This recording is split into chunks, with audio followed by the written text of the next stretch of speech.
Hey, I'm Gina. Welcome to the Oh, There's More podcast, a space to get real and go deep. No more just checking the boxes and going through the motions. It's time to live out the beautiful life that God has written for you. Today, we will open the door to what our body remembers and how that may be affecting you even today. Welcome back, friends. I am so thankful that you're here. Truly, I am. I'm honored that you would spend your time listening to what it is that God is having me share, because I know that our time is really precious. So with that, let's dive right in. I am going to share something today that comes a lot from personal experience, and I'm just praying that it resonates with some people in a way that would help them to get curious, as always. So when we're young, basically 18 and under, and we experience trauma, our body's job is to keep us safe. We don't usually have a choice to remove ourselves from a home with an abusive parent or where there's substance abuse. We can't make or even tell someone who's abusing us to stop. And so our mind and our body do what they need to do to help us make it through day after day. Now, as we get older, we have something called agency over our own bodies. That means that we can get up, we can leave the room when we don't feel safe, we can end a relationship that isn't healthy for us, but our body doesn't necessarily know that we're now safe and that we now have a say in those situations. Our body just remembers that same old feeling and defaults to the learned response. And for me, it was being around someone who was visually intoxicated. My heart would race. I'd become hyper alert, fixated on whoever was acting out of control so that I could make sure that I was anticipating their next move. And I'd want to get away from that person or place, like, now. Talk about fight or flight. My flight response was like in full-blown mode. My body was screaming like, we aren't safe, even though in reality there was not anything that the drunk person was doing to harm me. They may not even have been interacting with me, but just being in that presence, my body remembered the feeling of not being safe for most of my childhood because of alcoholism. My body learned that drunk behavior equals unpredictability, and therefore it's not safe. I'm sure that you've heard this label of a trigger, and so many of us have them in one way or another. Our body is alerting us to something that didn't go well for us in the past, even if the situation or the circumstances aren't exactly the same. It doesn't know, it just knows that it feels the same as the past experience. And now that experience has primed the body to be on alert, to detect danger. There are a couple of books that I read that I highly recommend. You can check them out at your local library if you don't feel like buying them, or you can even listen to them on Audible. That's actually what I did. I am an avid physical book reader, but I'm so glad that I chose to just listen to these books. They can help you understand the bigger picture of trauma and what it does, particularly to children and their development. So for many of us, childhood is where it started, and having a deeper understanding of that can help so many pieces of the puzzle to connect. Little disclaimer, I love Jesus, and what I base my life off of is his word, which is truth. So these authors include a few things that I wouldn't necessarily agree with because they don't align with God and his word. I believe that we can have full and complete healing from these things, and they're not something that we have to live with forever. But that doesn't mean that I'm going to throw out all of the information that they offer. In fact, as I've gone down this path of healing, God has shown me that the physiological side of this is really important to have some understanding of. And here's why. Physiological is defined by dictionary.com as relating to the branch of biology that deals with the normal functions of living organisms and their parts, or relating to the way in which a living organism or bodily part functions. So the brain and body functions are what we are exploring for understanding. And guess who created them? God Himself. So being aware of how our bodies are made to operate and survive just helps us to have a clearer understanding of why we do what we do, so that we can find healing in those areas of our lives. And I feel like that's what these books do. So the first one you may have heard of, it's called The Body Keeps Score by Bessel A. van der Kolk. And I'm just going to read you the description straight from their website. Drawing on more than 30 years at the forefront of research and clinical practice, Bessel van der Kolk shows that the terror and isolation at the core of trauma literally reshapes both body and brain.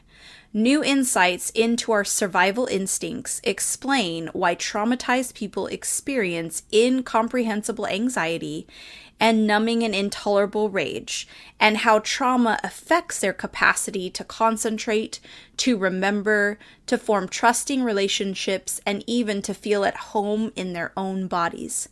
Having lost the sense of control of themselves and frustrated by failed therapies, they often fear that they are damaged beyond repair.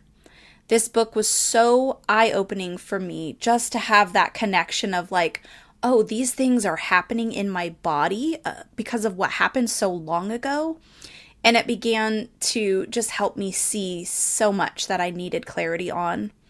The next book is called The Boy Who Was Raised as a Dog by Bruce D. Perry. I believe there's another book, something like The Boy Who Was Raised by Dogs.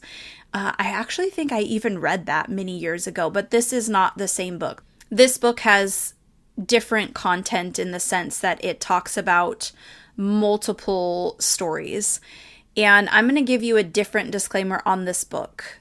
He talks about some really difficult traumas that these children have faced. So if that's something that's hard for you, you may want to skip this one altogether. I was a pediatric nurse. A lot of my friends were always like, how could you do that? How can you see these babies like hurt and sick? And for me, I knew that somebody had to be there to take care of them. And so it was an honor for me to be the one to do it.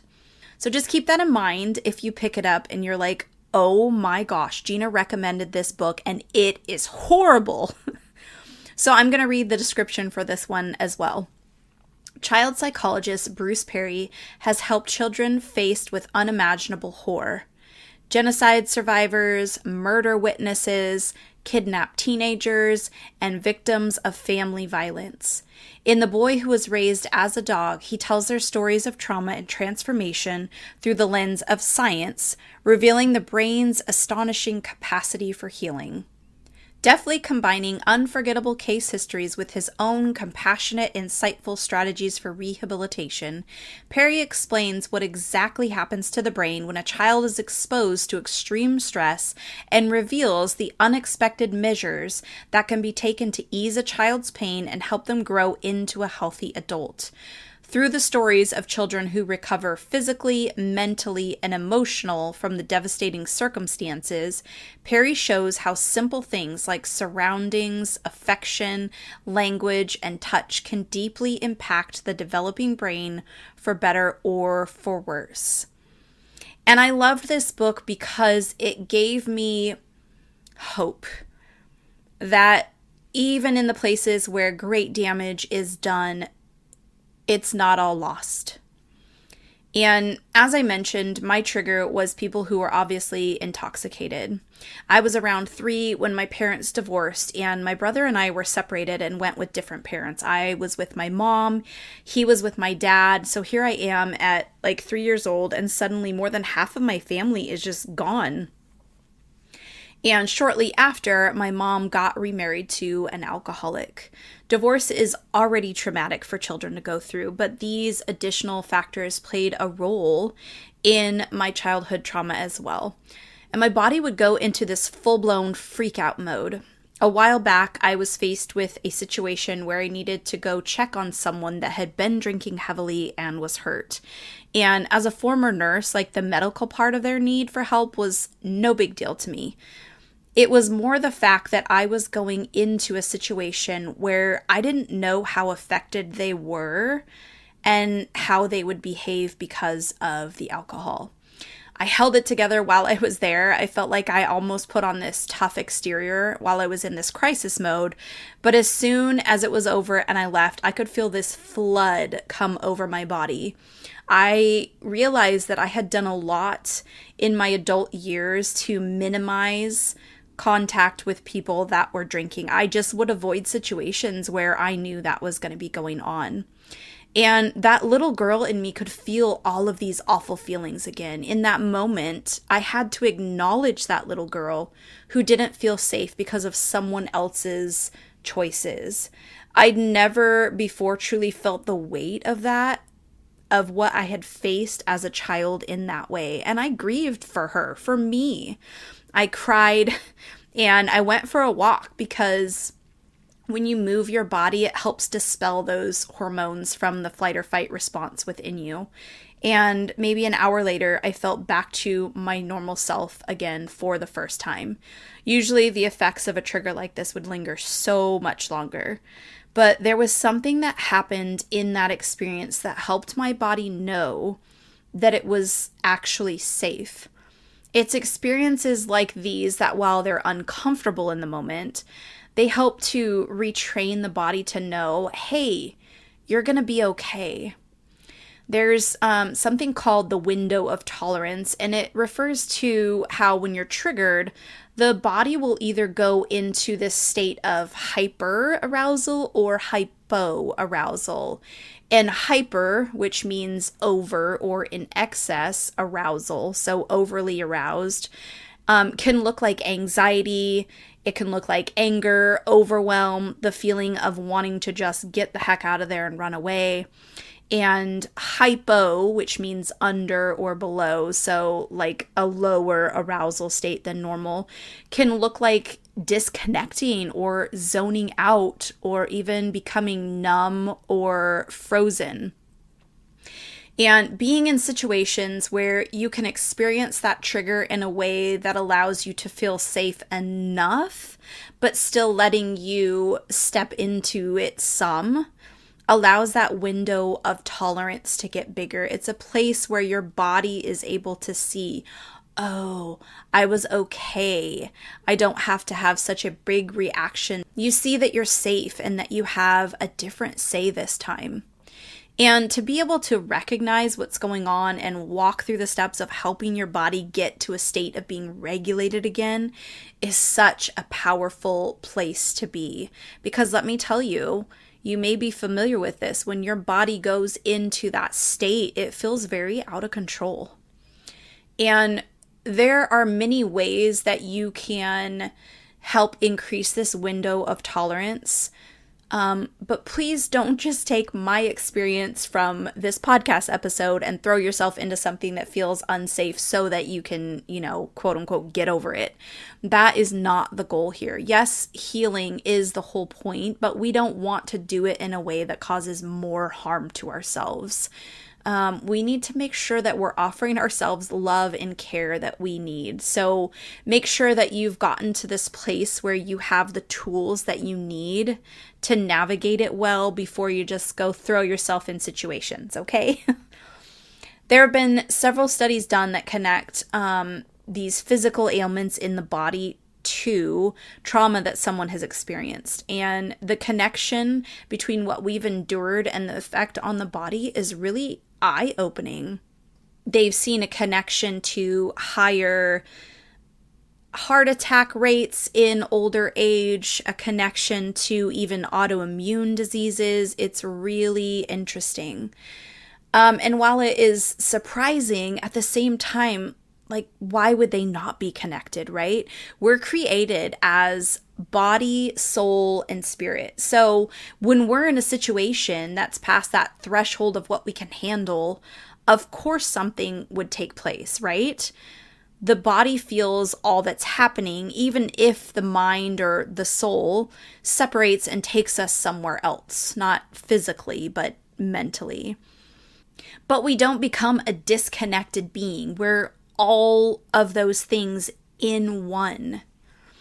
And I share this today because knowledge of what's going on equips us to better face it and find the healing that we deserve. Yes, I wholeheartedly believe that we deserve to be made well in every sense. Jesus died on that cross for us to be made whole. Healing is there for us. We just have to figure out what it is that we need in order to be made whole. And it's a journey. It's a process that can often involve many stops along the way. Just like we're all uniquely made and our relationship with God is individual to us, so is this journey. Different people will find what they need in different places with different people and different methods. There's no one size fits all approach. And I think that's encouraging. I hope that makes you feel hopeful too. Maybe you won't have as long of a journey as someone else, or maybe you'll find something that seems kind of out of the box, but it's what God has led you to, so you embrace it and you find what you need for healing. Like I mentioned in another episode, and in some ways there are different art projects that help me find healing. That isn't conventional, I suppose, in some ways. It maybe is more so now, but there are so many ways that God can bring healing to the places that we need it. If you've experienced some difficult things in your life, especially in your childhood, and there are things that were brought to mind as you listen today, or even as you dig into either of the books that I recommended, I want you to be encouraged.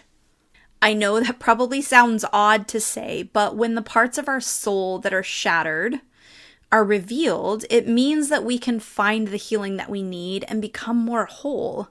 I have a very different outlook on life today than I did before, and it's because of what has been revealed and healed. It really changes everything. It's like the hidden things that the enemy wants to keep hidden, when they're brought to the light, just that alone takes away some of the power. So I'm excited about that healing because on the other side of it, my goodness, it's incredible. And we'll talk more in the coming episodes about what that journey looks like. I am about being real and honest, and I'll never lead you to believe that something is all roses and rainbows when it's not. However, there's never been a time where I've thought to myself, that wasn't worth it. I wish I would have just stayed the same. I can honestly say that I am a testament that healing changes everything.